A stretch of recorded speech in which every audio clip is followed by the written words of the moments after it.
Byzas was not just a king, he was also an explorer who led his people on an adventurous quest. It was during a time when ancient Greek city-states were seeking new lands to expand their influence.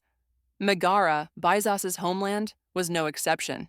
They were in search of prosperous locations for establishing new colonies, spurred by economic growth and the promise of new settlements. This quest took an interesting twist when Byzas visited the Temple of Apollo and consulted the oracle.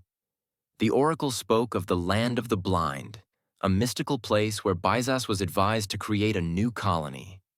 Following the oracle's words, Byzas led the Megarons on a journey that would take them into new and exciting territories, searching for this mysterious land the oracle described. Their journey was not simple nor straightforward. They navigated through the vast Aegean Sea, driven by the hope of fulfilling what seemed like destiny. Days turned into nights, yet their determination didn't waver. Their voyage eventually led them to the mouth of the Bosphorus, coming upon a land that felt both familiar and strange.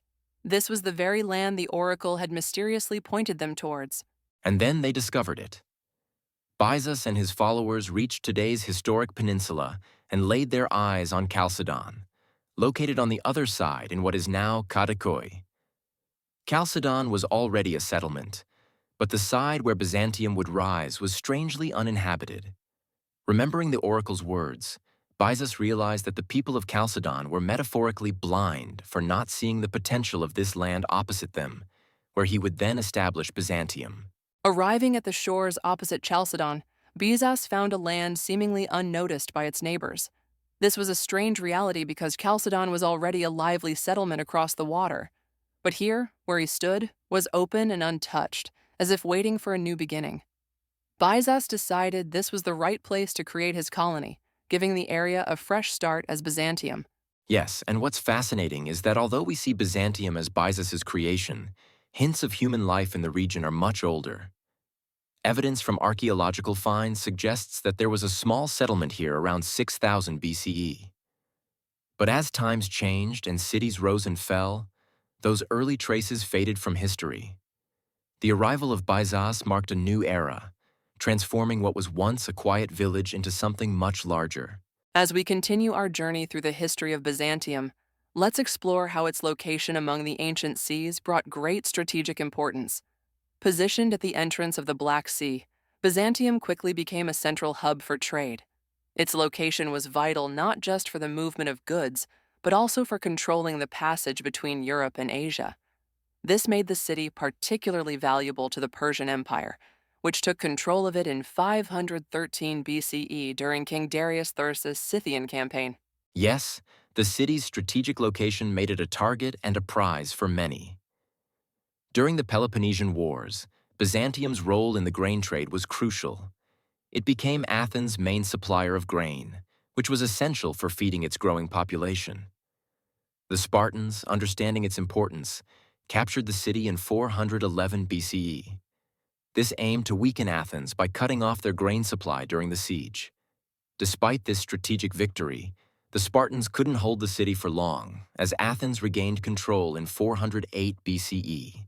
Now let's move forward in time to when the Romans captured Byzantium in 196 CE under Emperor Septimius Severus. The city faced significant damage during this siege, but it didn't end there. Severus, with an interest in restoring the city's glory, initiated a reconstruction effort. This involved rebuilding and enhancing the infrastructure that had been damaged, which set the stage for future growth and resilience.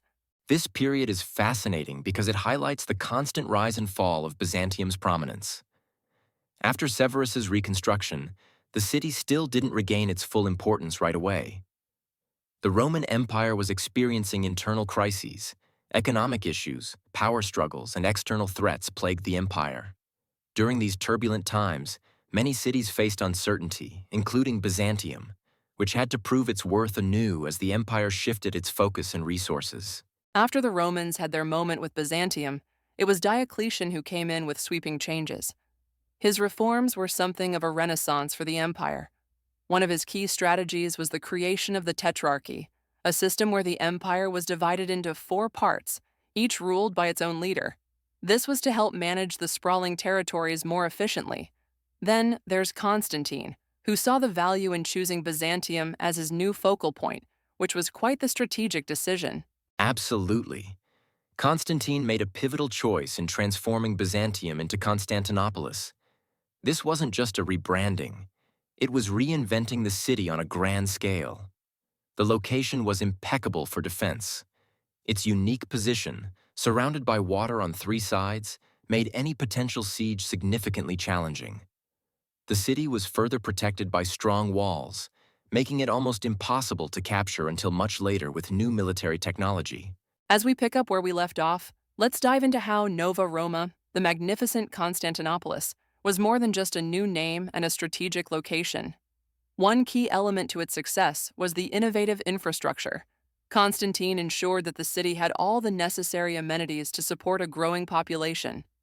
He focused on art, filled the city with stunning works from various parts of the empire, making it both beautiful and culturally rich.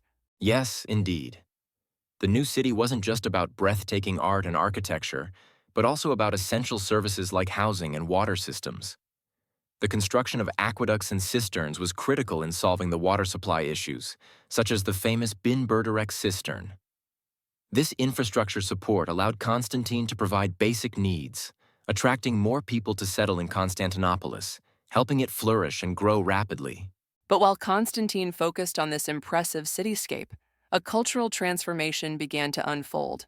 The heart of the Roman Empire, traditionally rooted in Latin, started to shift towards Eastern philosophies and languages.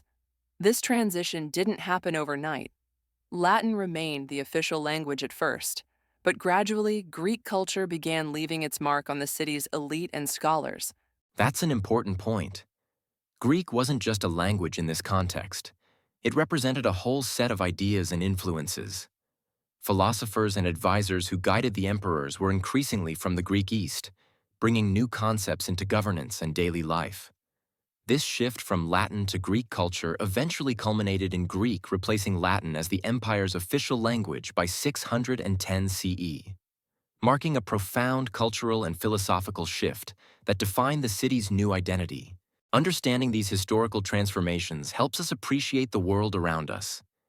Each stone and street tells a story of change and resilience. If you've enjoyed our journey through Istanbul's rich past, please like this podcast and subscribe for more such explorations. Your support helps us delve deeper into history's wonders, uncovering the stories that shaped our world. Thank you for joining us, and let's continue to explore history together.